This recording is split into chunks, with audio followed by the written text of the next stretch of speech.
Pupunta tayo ng Dolores. Bibili ako ng langis. Wala muna tayong fishing sa ngayon. Tapos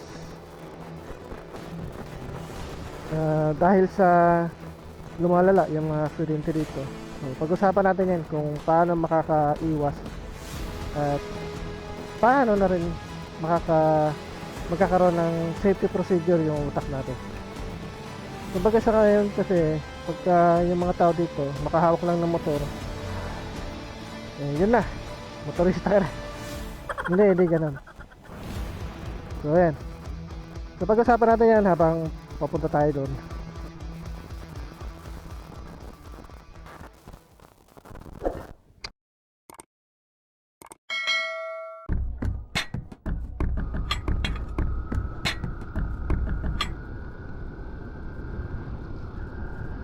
So paano nga ba makakaiwas sa aksidente? Hindi tayo makakaiwas sa aksidente, pero kaya natin bawasan yung pagkakataon na pwede tayong maaksidente. What? Bro, what are you talking about, man? Hindi. Ganito kasi yan. Kumbaga sa kalsada natin ito, nandito tayo sa provincial road. Sa paglabas kasi natin ng kalsada, yung ilan sa atin chill na, chillax na. Kasi kumbaga ano na tayo, tiwala tayo, walang bubunggo sa atin kasi walang dumadaan. So ito yung masaklap. Sa totoo lang, ang sekreto talaga dyan, pagkatiwala mo yung buhay mo sa Diyos. Yun. Siyempre, kaya din nating makaiwas para malis yung pagkakataon na pwede tayong ma-aksidente. Halimbawa na lang, ganito. May papanood akong video sa inyo. Grabe sinapit ng van na to.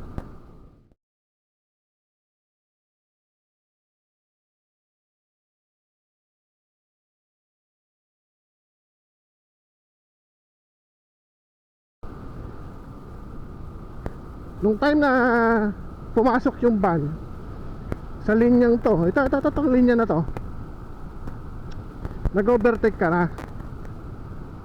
Ang overtaking, pag yung meron sasakyan sa harap mo na mabagal, pwede kang mag-overtake, tapos unahan mo siya na may kalakip na pag-iingat. Yan yung sinasabi doon. Once na ma-aksidente ka, nag-overtake ka, kasalanan mo yun. Tama? Kasi ang sabi, pwede ka mag-overtake dyan sa putol-putol na linya na yan kung may kalakip na pag-iingat. Pero kung walang pag-iingat doon at nadisgrasya ka, may pagkakamali ka doon bilang driver. Pangalawa, overspeeding. Overtake ka, overspeeding ka, sa tingin mo kaya ng brake mo yun? Hindi kaya ng brake mo yun kahit big bike ka pa. Bakit ka mag-overspeeding sa public road kung saan madulas ang kalsada? Tama? Yung gulong mo hindi siya pang racetrack,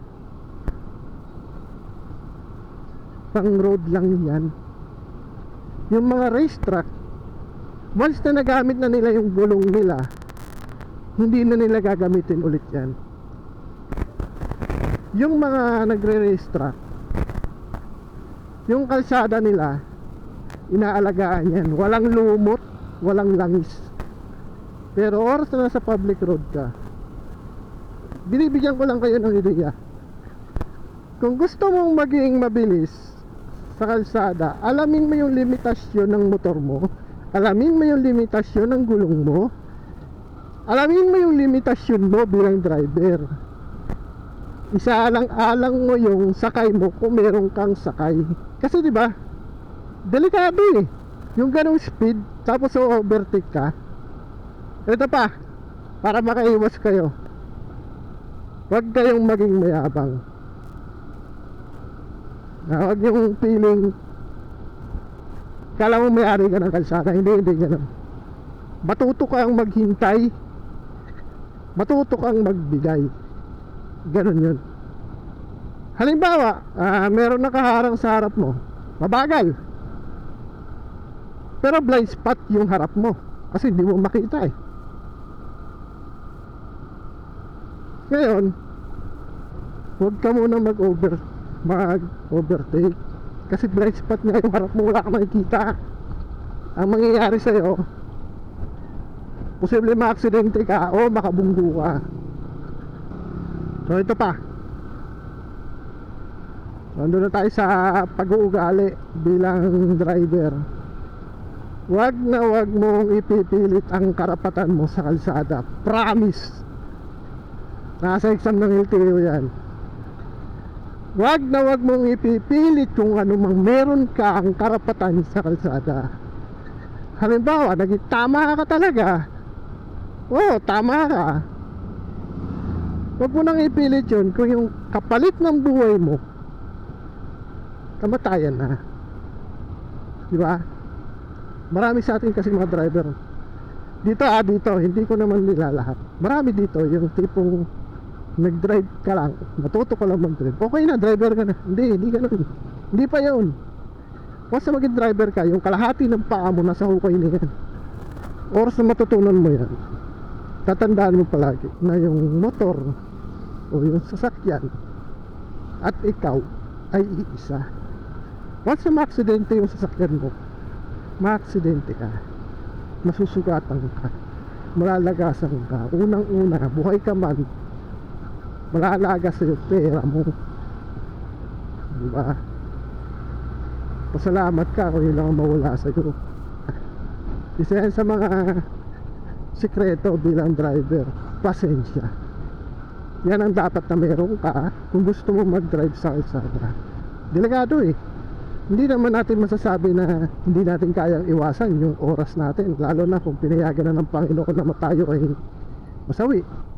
Pero yung mga bagay na ma-aksidente ka, tapos nasugatan ka, na-hospital ka, pero buhay ka, kaya naman natin iwasan yun eh. Diba?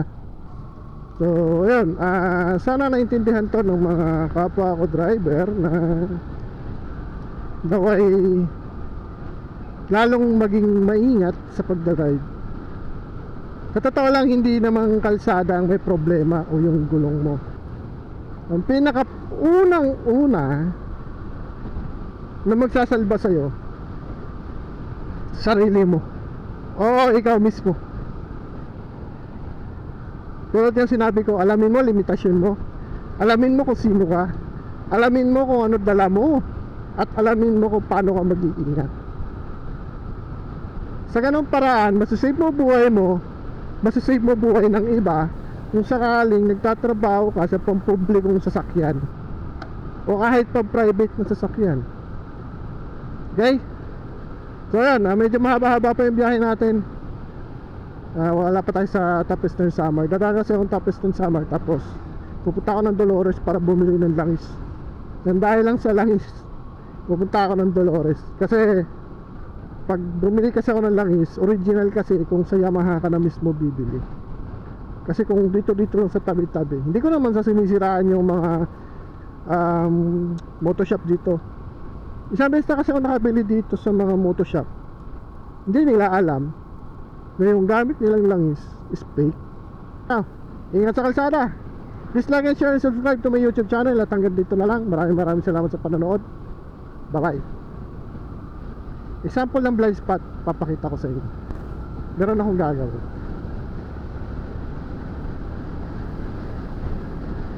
Ayan. Kita nyo ba yung bandang kanan? Hindi, di ba? Hindi. Huwag kang susugod dyan. Halimbawa, sumugod ako, may papuntang motor. Ayan, papuntang motor. Hindi ko alam, nagkabungguan kami. Titingnan ko muna yan bago ako mag-overtake. Saka ako babalik. Kaya ano pa dala mo, kahit pa jet plane yan, kung blind spot yung harap mo, huwag kang basta-basta susugod. Tapos alamin mo yung speed nung nasa harap mo. Ito ba ay mabagal, mabilis? Halimbawa na lang, pareho kayo ng speed nung kasama mo. Sa tingin mo kaya mong unahan? Hindi. Kung pareho kayo speed ng nasa unahan, sapat na yun, hayaan mo siya. doon papasok yung pasensya. Hayaan mo siya. Pag bumagal yan, ibig sabihin, it's either meron nakabara sa harapan niya, doon tayo mag-overtake, doon tayo pumasok. Di ba? Kasi ibig sabihin, kaya natin siyang overtakean ng safety. Para makita natin hindi yung pilit yung makina natin. Ganito sabihin, may driver kasi na hindi nila alam yung limitasyon ng motor. Halimbawa, ganito. Sagad na ako, wala na akong limitasyon eh. Hindi ko na kayang ano pa yung motor ko. Ang gagawin ko dyan, segunda tercera. Ibig sabihin, sobrang bagal na natin yung segunda tercera, kwarta, ano tayo, segunda primera. Ang bagal natin ng promise. Ngayon, kung meron pa naman ako tercera, kwarta na speed, kaya ko siyang overtakean. Tama? Guess nyo? Kasi may baon pa ako eh. May baon pa akong speed. Yun yung ibig kong sabihin. Hindi yung nakakwarta ka na, overspeeding ka na, tapos mag-overtake ka. Eh paano kung same kayo ng bilis nung nung sasakyan? Di wala kang ibang gagawin kundi pilitin mo siyang unahan sa mahabang kalsada. Kasi sobrang bilis nyo eh. Kailangan mo ng distansya eh. Pwede distansya ka pa. Yun yung nangyari sa pinakita kong video. So guess nyo na bakit nagkaroon ng disgrasyang ganun. Yun yung paliwanag ko. Okay, so yun, hanggang dito na lang.